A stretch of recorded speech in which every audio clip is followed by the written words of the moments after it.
The knot of the heart is broken. Now it's easy to read these texts and sort of surfboard over them and think, yes, quite. The knot of the heart is broken. But we can go into them and find applications to our daily life.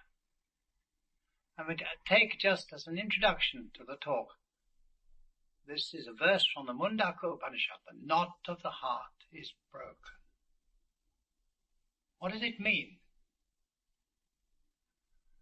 It has a meaning for spiritual realization. It also has a meaning for everyday life. It's a rope with a knot in it. Now the rope should go over a pulley smoothly, but when we come to the knot, there's a check. And then finally it gets over. Then when it goes back again, it should go smoothly. But then when it comes to the knot, there's a check. Yeah, it finally gets over. What is this knot?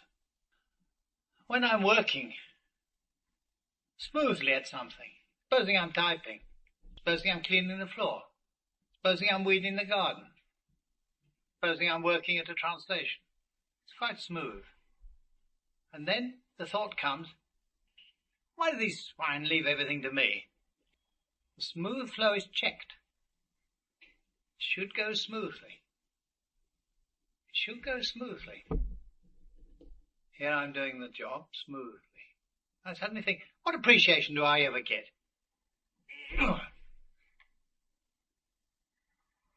I'm typing smoothly and easily. Then somebody comes, and out of the corner of my eye I see them standing over me. Typing, and I think, who's that? Who's that? What do they want? Are they looking for mistakes? Is it the boss? I can't quite see. The typing's interrupted. Often one makes a mistake when somebody comes and stands there. There's a knot. That knot is my individual self.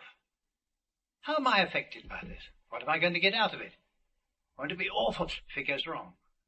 But that knot can be broken. It can be untied.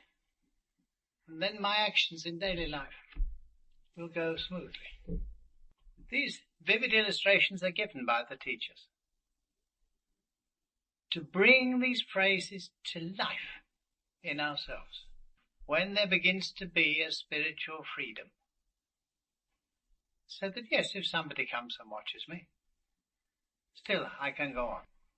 So that I can clean the floor without thinking, yes, and I suppose somebody's going to come in with muddy boots on the moment I've finished cleaning. That's a knot. When the knot of the heart is loosened, then in our daily life, the actions will go smoothly. But a daily life is not the only thing. There's meant to be a spiritual realization. And then the knot of the heart is a much deeper knot.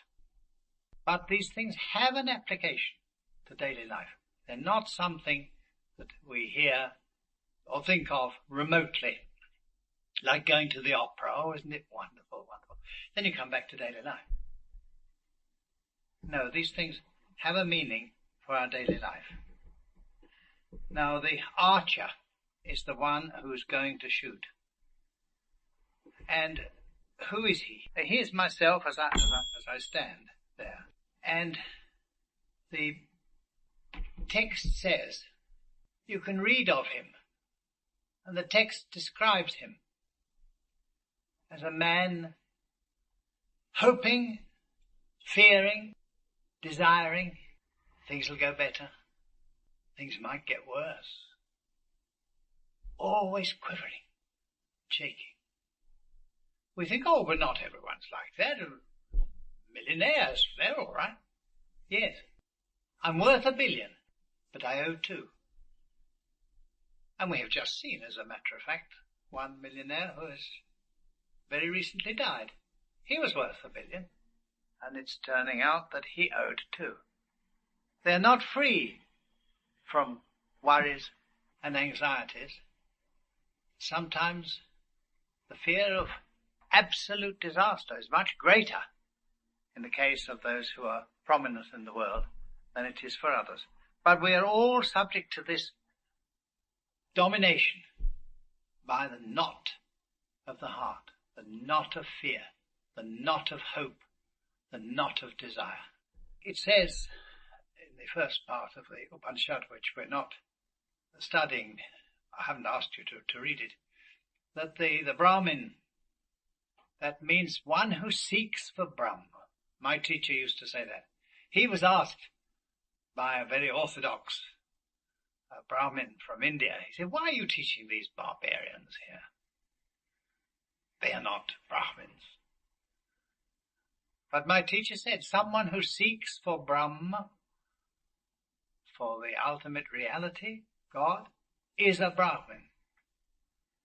And if we look at the very ancient texts,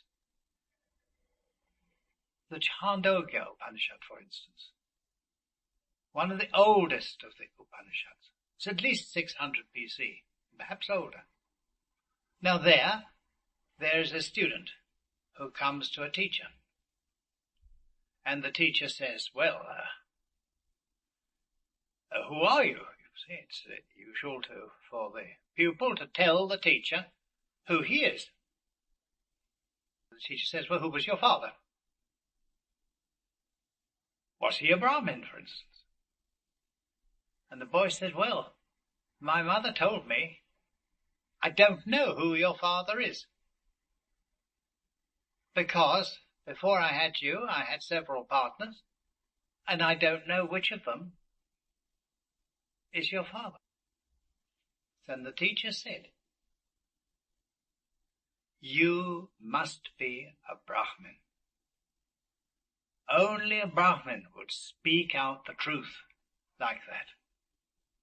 And this is a clear statement in one of the very oldest and most authoritative of the Upanishads, the Chandogya, that it is the speaking of the truth and the search for truth that makes one a Brahmin, that's to say a candidate for the realization of Brahma, and not who your father happened to be. And so my teacher said to this man, he said, these people who seek for Brahman, God, are Brahmins. We are asked to read the books. The books describe us as we are, hoping and fearing, struggling, or despairing. And it says, look at the worlds. You can learn in three ways. If you're very intelligent, you can learn from instruction. You're simply told, if you drink this, it'll do you harm. If you're less intelligent, you can learn from observation. That's to say, you can look around and see people who do drink, and you can see the effects on them, and you can learn that way. But if you're the stupidest, and I've been well among the stupidest, you have to experience it yourself. You think, well, no, they may warn you against this, and people, it's true, who do this, they end up in a bad way, but I'll be all right. So you drink it, you get a terrible hangover, and your intelligence is depleted, and your energy is depleted, and then you learn by experience. The Upanishad says, try to learn by instruction and by observation. Because if you spend your whole life in bitter experiences, at the end of it, there's no time to profit from those experiences. So look at the worlds and see them. The Upanishads are teachings for people who are beginning to feel the restrictions of the world, of their state in the world. And they're for people who are beginning